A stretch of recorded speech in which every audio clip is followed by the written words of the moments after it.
ಒಂದು ಸುಂದರ ಹಳ್ಳಿಯಲ್ಲಿ ಪಾರ್ವತಮ್ಮ ಎಂಬ ಅತ್ತೆ ತನ್ನ ಮಗ ರಮೇಶ್ ಮತ್ತು ಸೊಸೆ ಗೀತಾಳೊಂದಿಗೆ ವಾಸಿಸುತ್ತಿದ್ದಳು. ಗೀತಾ ಸ್ವಭಾವಕ್ಕೆ ತುಂಬಾ ಒಳ್ಳೆಯವಳು.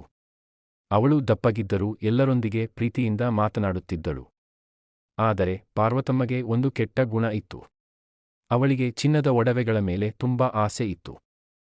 ಪಾರ್ವತಮ್ಮನ ಬಳಿ ಅನೇಕ ಚಿನ್ನದ ಸರಗಳು, ಬಳೆಗಳು, ಉಂಗುರಗಳು ಮತ್ತು ಕಿವಿಯೋಲೆಗಳು ಇದ್ದವು. ಅವಳು ಪ್ರತಿದಿನ ಅವುಗಳನ್ನು ತೆಗೆದು ನೋಡಿ ಸಂತೋಷಪಡುತ್ತಿದ್ದಳು.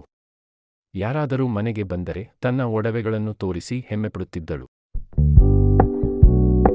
ಒಂದು ದಿನ ಹಳ್ಳಿಯಲ್ಲಿ ದೊಡ್ಡ ಜಾತ್ರೆ ನಡೆಯಲಿತ್ತು.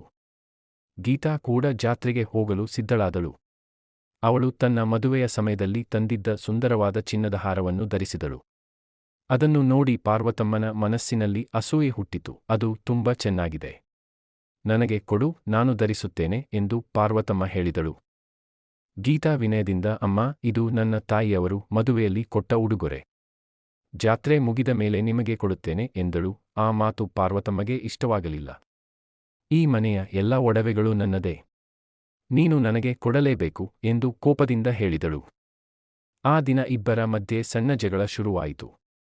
ರಮೇಶ್ ಇಬ್ಬರನ್ನೂ ಸಮಾಧಾನಪಡಿಸಿದನು. ಆದರೆ ಪಾರ್ವತಮ್ಮನ ಮನಸ್ಸಿನಲ್ಲಿ ಕೋಪ ಕಡಿಮೆಯಾಗಲಿಲ್ಲ. ಕೆಲವು ದಿನಗಳ ನಂತರ ಪಾರ್ವತಮ್ಮ ಒಂದು ಯೋಜನೆ ಮಾಡಿದಳು. ಗೀತಾಳ ಹಾರವನ್ನು ತನ್ನ ಪೆಟ್ಟಿಗೆಯಲ್ಲಿ ಅಡಗಿಸಿ, ನನ್ನ ಚಿನ್ನದ ಬಳೆ ಕಳೆದು ಹೋಗಿದೆ, ಗೀತಾ ತೆಗೆದುಕೊಂಡಿರಬೇಕು ಎಂದು ಮನೆಯವರ ಮುಂದೆ ಆರೋಪ ಮಾಡಿದಳು. ಗೀತಾ ತುಂಬಾ ದುಃಖಪಟ್ಟಳು. ಅಮ್ಮ, ನಾನು ಯಾವತ್ತೂ ಕಳ್ಳತನ ಮಾಡುವುದಿಲ್ಲ ಎಂದು ಕಣ್ಣೀರು ಹಾಕಿದಳು. ರಮೇಶ್ ಕೂಡ ಗೊಂದಲಕ್ಕೊಳಗಾದನು.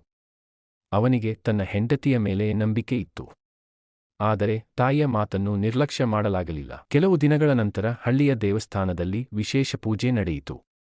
ಪಾರ್ವತಮ್ಮ ಕೂಡ ತನ್ನ ಒಡವೆಗಳನ್ನು ಧರಿಸಲು ಪೆಟ್ಟಿಗೆಯನ್ನು ತೆರೆದಳು.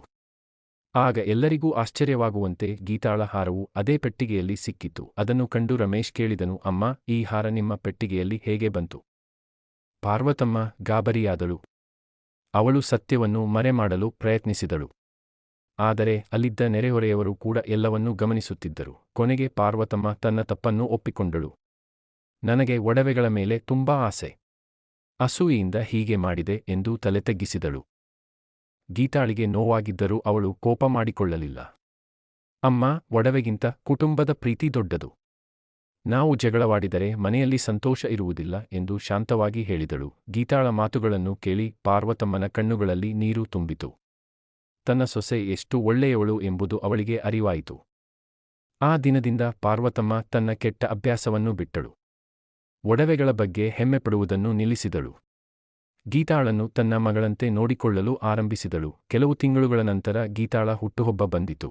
ಳಿಗೆ ಉಡುಗೊರೆಯಾಗಿ ನೀಡಿದಳು. ಇದು ನನ್ನ ಪ್ರೀತಿಯ ಕಾಣಿಕೆ. ನನ್ನನ್ನು ಕ್ಷಮಿಸು ಎಂದು ಹೇಳಿದಳು. ಗೀತಾ ಸಂತೋಷದಿಂದ ಬಳೆಗಳನ್ನು ಸ್ವೀಕರಿಸಿದಳು. ಇಬ್ಬರೂ ಪರಸ್ಪರ ಅಪ್ಪಿಕೊಂಡರು. ಆ ದಿನದಿಂದ ಅವರ ಮನೆಯಲ್ಲಿ ಶಾಂತಿ, ಪ್ರೀತಿ ಮತ್ತು ಸಂತೋಷ ನೆಲೆಸಿತು. ಈ ಕಥೆಯ ನೀತಿ: ಚಿನ್ನದ ಒಡವೆಗಳಿಗಿಂತ ಕುಟುಂಬದ ಪ್ರೀತಿ ಮತ್ತು ನಂಬಿಕೆ ಅಮೂಲ್ಯವಾದ